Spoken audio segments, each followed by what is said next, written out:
कि इस किताब में से चंद वो कलाम पेश किए जाए जो आपने कम से कम कव्वाली में तो बिल्कुल नहीं सुनी। तो आपके सामने गालिब की गजल पेश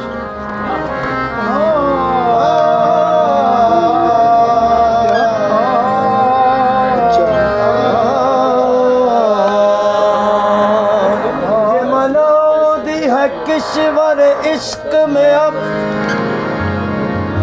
ये मनादी है किश्वर इश्क में अब कोई बुल हवस इसमें रहा न करे। ये मनादी है किश्वर इश्क में अब, ये मनादी है किश्वर इश्क में अब कोई बुल हवस इसमें रहा न करे। जो रहे भी तो साहिब दर्द रहे, कोई दर्द के उसकी दवा न करे।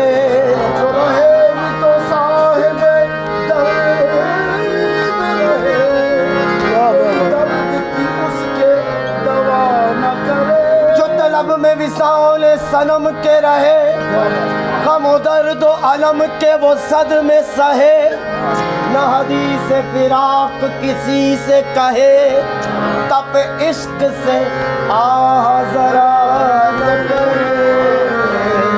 तो गालिब कहते हैं कोई उम्मीद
हम वहाँ